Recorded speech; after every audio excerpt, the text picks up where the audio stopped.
बिस्मिल्लाहिर्रहमानिर्रहीम। अस्सलाम वालेकुम। मैं मुज़म्मिल अवान इस खबर के साथ हाजिर हूँ कि सुप्रीम कोर्ट ऑफ पाकिस्तान से दो बड़ी खबरें सामने आई हैं।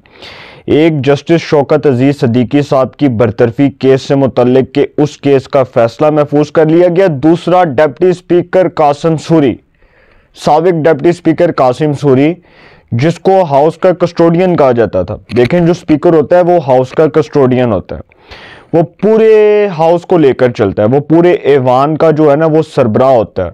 तो वो कस्टोडियन जो जाली वोटों पर बैठा हुआ था सर, स्टे ऑर्डर लेकर हुक्म इम्तना के ऊपर, और जिस हल्के से वो कामयाब हुआ उसकी अहलियत को चैलेंज किया गया और उसकी अहलियत को इलेक्शन ट्राइब्यूनल में चैलेंज किया गया। इलेक्शन ट्राइब्यूनल में ये इल्ज़ामात थे कि वो धांधली के ज़रिए इंतखाब जीता, धांधली कर कर आया और उस हल्के में इलेक्शन को कलअदम करार दिया गया। लेकिन उसके बाद उसने इलेक्शन ट्रिब्यूनल के फैसले को पकड़कर सुप्रीम कोर्ट ऑफ पाकिस्तान में चैलेंज कर दिया। और वहां पर कौन बैठा था? पेटी भाई उमर अताब बंदयाल, पॉलिटिकल वर्कर के तौर पर काम करने वाला वो शख्स जिसने तहरीक इंसाफ को हर लिहाज से सपोर्ट किया, हर लिहाज से लिवरेज दी, हर लिहाज से तहरीक इंसाफ को तमाम तर सहूलियात फराहम की। सर, वो शख्स बैठकर उस पर हुक्म इम्तना दे देता है। इलेक्शन ट्रिब्यूनल का जो फैसला है कि हल्का NA 265, जिस हल्के से कासिम सूरी कामयाब हुआ, उस हल्के में जो इलेक्शन ट्रिब्यूनल का फैसला था कि इस हल्के में इंतखाब को कलअदम करार दिया जाए, दोबारा से इलेक्शन करवाया जाए, कासिम सूरी उस फैसले को पकड़कर सुप्रीम कोर्ट ऑफ पाकिस्तान में चैलेंज करता है। और सुप्रीम कोर्ट में उस वक्त के जो चीफ जस्टिस हैं, जस्टिस उमर अताब बंदयाल साहब, वो पकड़ कर कह देते हैं कि जी इलेक्शन ट्रिब्यूनल के फैसले को कलअदम करार दे रहे हैं, कासिम सूरी को डिप्टी स्पीकर के ओहदे पर बहाल करते हैं। वो डिप्टी स्पीकर कौमी असम्बली के तौर पर अपने जो फ़राइज़ अपनी खिदमात वो सर अंजाम देते रहें और उस फैसले पर जी हुक्म इम्तना आ जाता है, बात ख़त्म। और उनकी अहलियत को सर चैलेंज क्यों किया जाता है? देखें, जो कासिम सूरी था, जो हल्का NA 265 बलूचिस्तान का हल्का था, NA 265 2018 के आम इंतखाबात में, चूँकि उस वक्त नई हल्का बंदियाँ हुई थी, तो उस हल्के से जी वो धांधली ज़्यादा साबित होकर असम्बली में पहुंचा। धांधली के ज़रिए पता नहीं 60,000 से आई थिंक ज़ायद वोट था जो उसका जाली था, और वो जाली वोट लेकर कौमी असम्बली के कस्टोडियन के तौर पर 3.5 साल डिप्टी स्पीकर के ओहदे पर विराजमान रहा। कितने शर्म की, कितने अफसोस की बात है और डूब मरने का मुकाम है कि एक ऐसा शख्स असम्बली के कस्टोडियन के तौर पर असम्बली के नुमाइंदों को रिप्रेजेंट कर रहा था जो जाली वोट लेकर असम्बली में आया। कितने सर शर्म की बात है कि वो शख्स असेंबली में बैठकर एक तो पहले अपना वो मुंह काला करवाता रहा, उसके बाद जिस जज ने उसके हक में फैसला दिया, सर उस जज की जो बेटी थी सहर बंदयाल, जो तहरीक इंसाफ के दौर में पैमरा के अंदर नौकरी करती रही, पैमरा के अंदर जो है उसको नौकरी, मेरी सरकारी नौकरी वो कर रही थी, सर उसका भी रिकॉर्ड निकल आया, सबके रिकॉर्ड निकल आए, सबके अगले पिछले रिकॉर्ड खुल गए। और फिर पता चला कि जी, जब आपको याद होगा कि जब असेंबली तोड़ने की बात हुई है, असेंबली तोड़ने की बात हुई, इमरान खान साहब ने कहा कि जी मैं तो असेंबली तोड़ दूंगा और मैं इस बुनियाद पर तोड़ दूंगा कि जी मेरे खिलाफ तहरीक में तमाद, जिस जो है ना वज़ीर आज़म के खिलाफ तहरीक में तमाद जमा हो जाए और उसके बाद उस पर वोटिंग होनी हो, और वो अगले दिन कह दे कि जी मैं असेंबली तोड़ दूंगा। इसका कोई जवाज़ है इनके अंदर? कॉन्स्टिट्यूशन के अंदर इसका कोई जवाज़ है?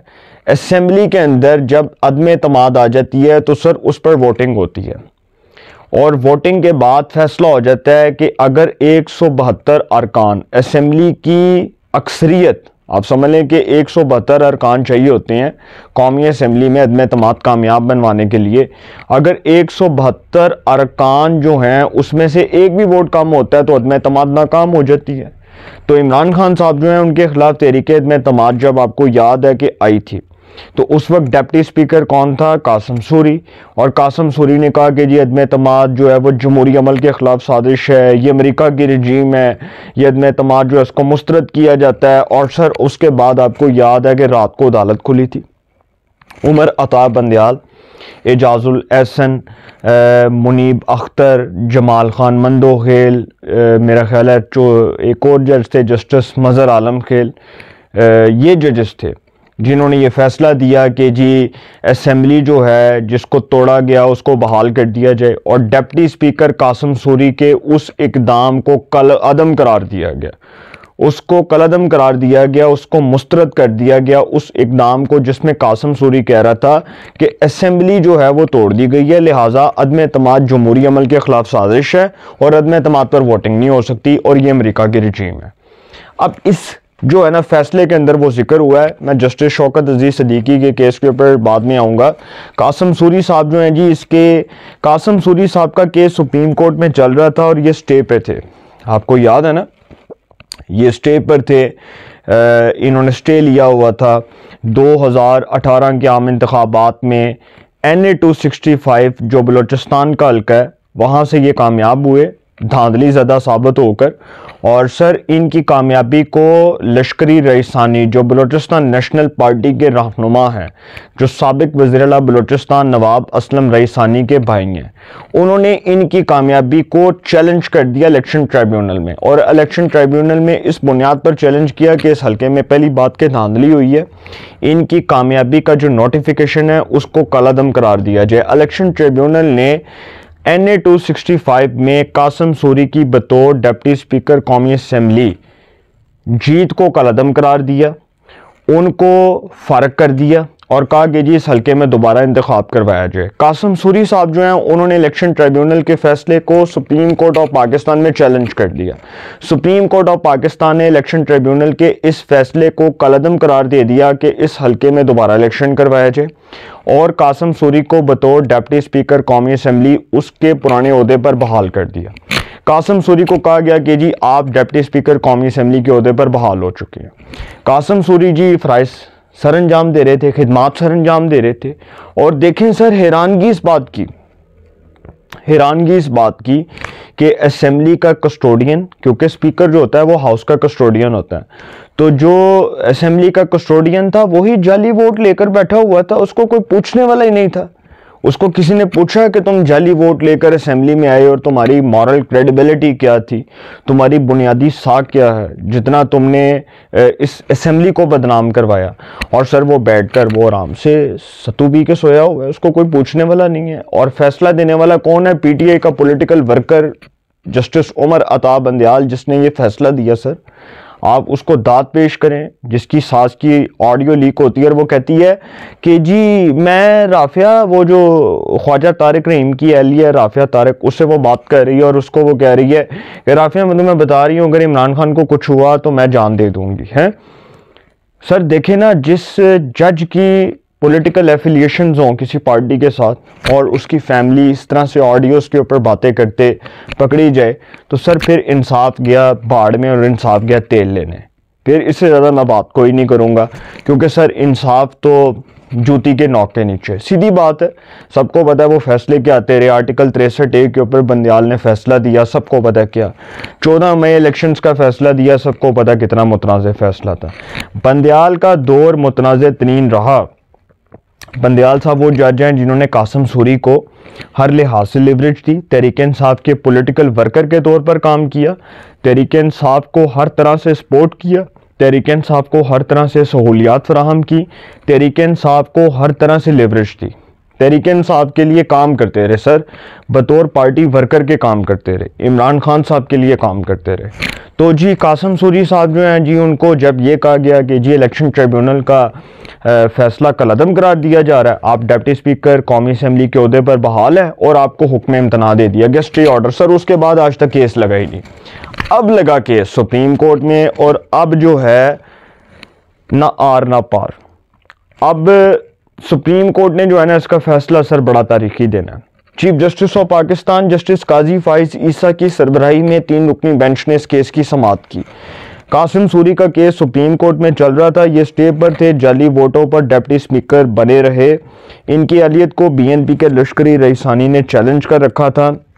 चीफ जस्टिस ने साबिक डिप्टी स्पीकर कासिम सूरी की नाअहली के केस में रिमार्क्स दिए कि कासिम सूरी ने तहरीक एतमाद पेश नहीं होने दी, वो मुल्क में आईनी बहरान की वजह बने, लिहाजा क्यों ना इनके खिलाफ संगीन गद्दारी की कार्रवाई की जाए।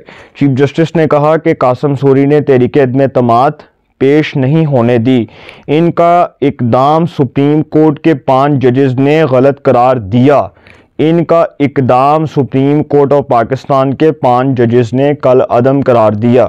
उसके बाद चीफ जस्टिस साहब कहते हैं कि कासिम सूरी मुल्क में आइनी बहरान की वजह बने, इन पर क्यों ना आइन शिकनी की कार्रवाई का हुक्म दिया जाए। कासिम सूरी को तलब करके आइनी खिलाफ वर्जी का पूछेंगे।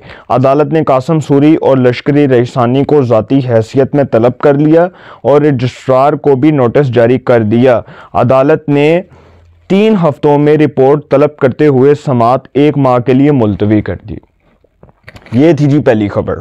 एक तो पहली बात इसका मैं आपको बता दूं, इसका फैसला सर बड़ा तारीखी होना है और इसका फैसला इतना तारीखी होना है कि ये कासिम सूरी साहब के गोडों में बैठ जाएगा। ये आइंदा उन तमाम अरकान पार्लियामेंट के लिए सबक होगा, उन स्पीकर्स के लिए सबक होगा, जितने भी इसके बाद स्पीकर आएंगे कौमी असम्बली के, सबके लिए सबक होगा कि सर अगर कोई आइन तोड़ता है, अगर कोई कॉन्स्टिट्यूशन ऑफ पाकिस्तान की वायलेशन करता है तो उसकी खिलाफ वर्जी करने के ऊपर उसको आर्टिकल 6 का मुर्तकिब करार दिया जाएगा। और आर्टिकल 6 का मतलब है संगीन गद्दारी की सज़ा है जो भुट्टो साहब को मिली। मैं खुद इसलिए नहीं बोलूँगा क्योंकि वायलेशंस होती हैं, रिस्ट्रिक्शंस लग जाती हैं, इस तरह की बड़ी पाबंदियाँ होती हैं, तो इतना आसान नहीं होता। लेकिन सर ये चीज़ मैं आपको बता दूं कि इस केस में ये मिसाल कायम होने जा रही है, ये प्रेसिडेंट सेट होने जा रहा है और कासिम सूरी साहब कहीं से बचते नज़र नहीं आ रहे। ये मैं आपको बता दूं कि कासिम सूरी साहब की जो उल्टी गंगा बह रही है ना, ये मज़ीद उल्टी गंगा बहेगी। और कासिम सूरी साहब आप समझ लें कि फारिग हैं, ख़त्म शुद। सुप्रीम कोर्ट ऑफ पाकिस्तान इस केस में एक तारीखी फ़ैसला देने जा रहा है और सुप्रीम कोर्ट ऑफ पाकिस्तान अदालत उज़्मा इस केस में अब ये प्रेसिडेंट ये मिसाल कायम कर देगी कि कोई भी शख्स अगर वो आइन तोड़ता है, अगर वो असम्बली तोड़कर आइनी खिलाफ वर्जी करता है या असम्बली तोड़ने की वजूहात बयान नहीं करता और अदम एतमाद के बाद वो इस तरह का डंडोरा पीटता है, तो सर फिर इसका मतलब उसकी सज़ा बहुत सख्त है। आर्टिकल 6 आपको पता क्या है, इससे ज़्यादा मैं बात नहीं करूँगा। दूसरी खबर की तरफ आता हूँ कि जस्टिस शौकत अजीज़ सदीकी केस देखें। जस्टिस शौकत अजीज़ सदीकी केस में जो इस्लामाबाद हाई कोर्ट के जज थे जिनको बरतरफ किया गया जस्टिस मियां साकिब निसार के दौर में, और उन्होंने ये बात की थी कि नवाज शरीफ और मरियम के ऊपर केसेस बनाने का, इन पर फैसले देने के लिए कहा गया और दबाव डाला गया। तो sir supreme court of Pakistan ने साबिक DGISI साबिक director general inter service intelligence general Faiz Hameed को नोटिस जारी किया था और कहा था कि जी इनको नोटिस जारी कर दिया जाए। अनवर कासी साहब जो साबिक चीफ जस्टिस थे इस्लामाबाद हाई कोर्ट के, registrar supreme court Arbab Arif और ब्रिगेडियर इरफान रामे, 4 शख्सियात को नोटिस जारी किए गए थे।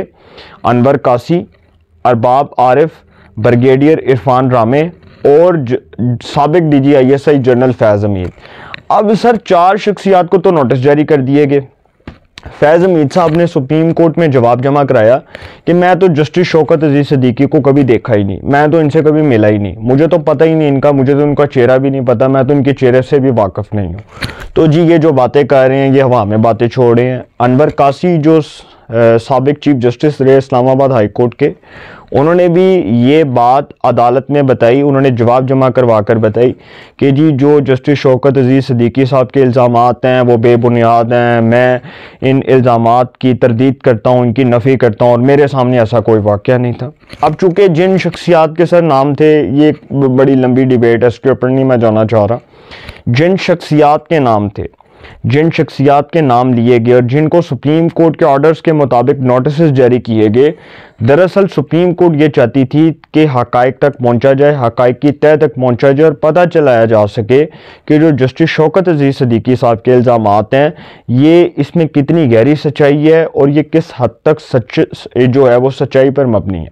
अब सुप्रीम कोर्ट ने तो चूँकि अपनी कार्रवाई करनी है, उसने आगे केस को फर्दर प्रोसीड करना है, तो फैज़ हमीद साहब जो हैं उनके वाले से क्या फ़ैसला आता है, ये तो फ़ैसला सर जस्टिस शौकत अजीज़ सदीकी केस का महफूज हो गया। ख्वाजा हारिस साहब बहुत बड़े वकील हैं, बड़े दबंग वकील हैं, पहले नवाज शरीफ साहब के भी वकील रहे पैनामा केस में, और इनके वालिद जो थे ख्वाजा सुल्तान, उनका बड़ा नाम था वकालत के अंदर। तो ये जो है ना ख्वाजा हारिस साहब, ये आई थिंक फैज़ हमीद साहब की वकालत कर रहे हैं। इधर जो जस्टिस शौकत अजीज़ सदीकी जो बरतरफ जज हैं, जिनके केस की सुप्रीम कोर्ट में समाअत हो रही है, इनके वकील बैरिस्टर हामिद खान साहब हैं। हामिद खान साहब किसी से ढका छुपा नाम नहीं है, बहुत बड़ा नाम है वकालत का। एक बड़े मायानाज वकील हैं, बड़े दबंग, पाकिस्तान के बड़े सीनियर लॉ एक्सपर्ट्स में उनका शुमार होता है। एक हामिद खान साहब हैं और एक आई थिंक बैरिस्टर सलाउद्दीन साहब हैं, जिनका सिंध से ताल्लुक़ है। तो दो वकील इनकी हैं। और ये चूँकि ये केस चल रहा है सुप्रीम कोर्ट ऑफ पाकिस्तान में, तो सर एक चीज़ तो मैं आपको बता दूं, देखें कोई भी जज है, कोई भी जर्नैल है, कोई भी सियासतदान है, कोई भी शख्स है, कोई भी आइन और कानून से बालातर नहीं है। No one is above the law, क्योंकि बताया जाता है कि एहतसाब सबका होगा, आइन और कानून के मुताबिक होगा, और जिसका भी एहतसाब होगा वो एहतसाब से बालातर नहीं होगा। ठीक है, ये बात हमें बताई गई है। ये हमें पहले दिन से, ये पहली क्लास से लेके हमें अब तक यही पढ़ाया जाता रहा कि पुत्र no one is above the law, कोई आइन और कानून तो बालातर नहीं है। ठीक है, बहुत अच्छी गल है, वधिया गल है। लेकिन सर इसके बाद मैं आपको एक चीज़ बता दूं कि देखें, ये जो जस्टिस शौकत अजीज़ सदीकी केस है, सिर्फ इतनी बात करूंगा बहुत मोहतात और बड़े, आप समझ लें कि बड़े मोहतात अल्फाज के अंदर, कि इस केस में भी तारीखी फैसला होना है। इस केस में भी तारीखी फैसला होना है, चूँकि अब जस्टिस शौकत अजीज़ सदीकी साहब की टर्म पूरी हो गई है, उनकी उम्र पूरी हो गई है, अब वो जज के ओहदे पर तो बहाल नहीं हो सकते। लेकिन सर इस केस में फैसला बड़ा तारीखी होना है। ये हो सकता है सुप्रीम जुडिशल काउंसिल के पास चला जाए मामला, चूँकि पहले जो इनको बरतरफ किया गया, इसमें सुप्रीम कोर्ट ने एक बड़ा अहम बुनियादी नुकता उठाया, वो ये कि जब जस्टिस शौकत अजीज़ सदीकी को बरतरफ किया गया, कोई नोटिस जारी नहीं किया गया। सुप्रीम जुडिशल काउंसिल जो है, कोई नोटिस जारी नहीं किया गया। सर ये बातें देखें, उन्होंने कहा कि सुप्रीम जुडिशल काउंसिल ने जस्टिस शौकत अजीज़ सदीकी को फारिग कर दिया था। उन्होंने कुछ नहीं बताया कि उनके ऊपर किस नौयत के इल्ज़ाम आते हैं, या वो जो बातें कर रहे हैं उन बातों की बुनियाद पर किया है या उनके ऊपर कोई इल्ज़ाम थे। देखें ना, एक जज अगर आप उसकी इंटेग्रिटी को घर बैठे चैलेंज कर दें और कहेंगे जी ये तो जज जो है ये बातें ऐसी कर रहा है, ये तो जज बातें ही ऐसी कर रहा है, सर उसके खिलाफ है ही कुछ नहीं, तो उसको सुप्रीम कोर्ट किस बुनियाद पर फारिग करे भाई? जस्टिस शौकत अजीज़ सदीकी साहब जो हैं, इनको जिस बुनियाद पर फारिग किया गया उसकी बुनियाद बहुत कमज़ोर दिखाई दे रही है कि एक जज को तो आपने नोटिस ही नहीं किया, सुप्रीम जुडिशल काउंसिल ने उसको कुछ भी नहीं कहा, ऐसे ही उसको पकड़ के फारिग कर दिया। इसका मतलब कि जो इल्ज़ामात उन्होंने लगाए, उन इल्ज़ामात की तहकीकात के लिए उसका एपलेट फोरम था supreme judicial council. Supreme judicial council इस पर तहकीकात करती और देखती कि जो हमारे ही जज, हमारी ही अदालत के एक जज ने ये जो इल्ज़ामात लगाए हैं इसमें कितनी हकीकत है, किस हद तक हकीकत है, किस हद तक सच्चाई है, उसके बाद दूध का दूध और पानी का पानी हो जाता। लेकिन चूंकि उस वक्त सुप्रीम कोर्ट, उस वक्त की जो सुप्रीम कोर्ट थी वो जस्टिस मियां साकिब निसार, तहरीक इंसाफ के जो बड़े कार खास थे, उनके कहने पर फारिग कर दिया। चूँकि सर उस वक्त उन्होंने ये बातें की थी और अपनी ज़ुबान से, अपने जो है वो ज़ुबान से अल्फाज निकालते हुए ये एडमिट किया कि नवाज शरीफ और मरियम को सजाएं देने के लिए प्रेशर था मुझ पर, और मुझे कहा गया फ़ोन करके कि जी दो इनको सजाएं। ये तो बातें वो जो गिलगित बल्दिस्तान के चीफ जस्टिस थे शमीम साहब, राणा शमीम, पता नहीं की नासी होना था, उन्होंने भी ये बातें की थी और उन्होंने कहा था कि साकिब निसार मुझे फ़ोन करके कह रहा है। तो सर इससे घटिया और शर्मनाक कोई बात हो सकती है कि जब आपका निज़ाम अदल किसी के हाथ की खेल बन जाए और वो किसी के हाथ में खेल रहा हो, तो फिर पाकिस्तान में इंसाफ और कानून गया तेल लेने और बाढ़ गया। इसके बाद सर कुछ नहीं रह जाता। लेकिन सर केसेस के फैसले तारीखी होने हैं, जस्टिस शौकत अजीज़ सदीकी केस का, और दूसरा केस जो है कासम सूरी, जो जाली वोट लेकर असेंबली का कस्टोडियन बनकर, नाम नेहाद डिप्टी स्पीकर बनकर उस ओहदे पर विराजमान रहा। सर दोनों केसेस के फैसले बड़े तारीखी होने हैं और दोनों केसेस के फैसले जो हैं वो मुखालफिन के कड़ाके निकाल देंगे। अपनी राय का कमेंट्स में ज़रूर इज़हार कीजिएगा। इंशाल्लाह एक नए सेगमेंट के साथ फिर मुलाकात होगी। अपना बहुत ख्याल रखिएगा। आला निगहबान।